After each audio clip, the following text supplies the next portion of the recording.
அதிகாரம் 23. தீருவின் பாரம்.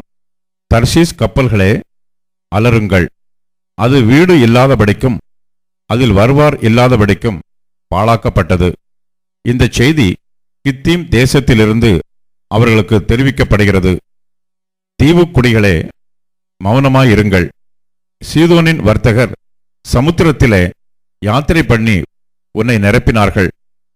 சீகோர் நதியின் மிகுந்த நீர்ப்பாய்ச்சல்களால் விளையும் பயிர் வகைகளும் ஆற்றங்கரையின் அறுப்பும் அதன் வருமானமாயிருந்தது. அது ஜாதிகளின் சந்தையாயிருந்தது.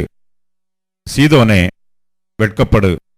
நான் இனி கற்ப வேதனைப்படுகிறதும் இல்லை, பெறுகிறதும் இல்லை. இளைஞரை வளர்க்கிறதும் இல்லை, கன்னிகைகளை ஆதரிக்கிறதும் இல்லை என்று சமுத்திர கோட்டையான கடல்துறை சொல்லுகிறது. எகிப்தின் செய்தி கேட்கப்பட்டதினால் நோய் உண்டானது போல தீருவின் செய்தி கேட்கப்படுவதினாலும் நோய் உண்டாகும். கரைதுறை குடிகளே, நீங்கள் தர்ஷீஷ் மட்டும் புறப்பட்டு போய் அலறுங்கள்.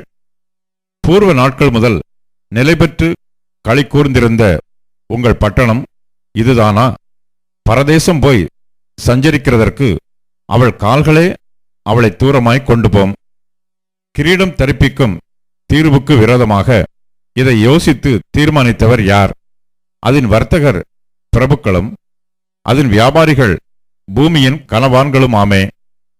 சர்வ சிங்காரத்தின் மேன்மையை குலைக்கவும் பூமியின் கனவான்கள் யாவரையும் கன ஈனப்படுத்தவும் சேனைகளின் கர்த்தரே இதை யோசித்து தீர்மானித்தார். தர்ஷீஷின் குமாரத்தியே, நதியைப் போல நீ உன் தேசத்தில் பாய்ந்து போ, உனக்கு அணை இல்லை. கர்த்தர் தமது கையை சமுத்திரத்தின் மேல் நீட்டி ராஜ்யங்களை குலுங்க பண்ணினார்.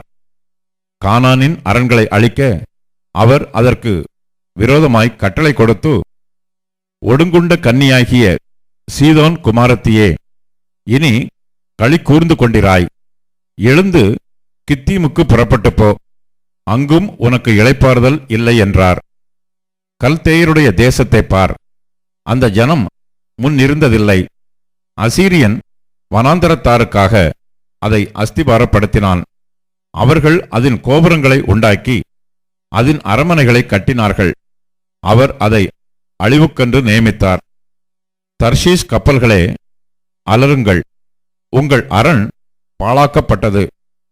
அக்காலத்திலே தீரு ஒரு ராஜாவுடைய நாட்களின்படி 70 வருஷம் மறக்கப்பட்டிருக்கும்.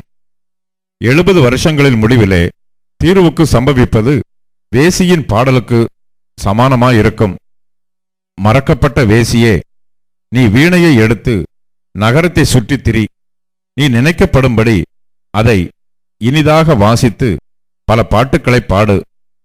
70 வருஷங்களின் முடிவிலே கர்த்தர் வந்து தீருவை சந்திப்பார். அப்பொழுது அது தன் பணயத்துக்கு திரும்பி வந்து பூமியிலுள்ள சகல ராஜ்யங்களோடும் வேசித்தனம் பண்ணும். அதன் வியாபாரமும் அதன் பணயமும் கர்த்தருக்கு பரிசுத்தமாக்கப்படும். அது பொக்கிஷமாய் சேர்க்கப்படுவதும் இல்லை, பூட்டி வைக்கப்படுவதும் இல்லை. கர்த்தருடைய சமூகத்தில் வாசமாயிருக்கிறவர்கள் திருப்தியாக சாப்பிடவும் நல்ல வஸ்திரங்களை தரிக்கவும் அதன் வியாபாரம் அவர்களைச் சேரும்.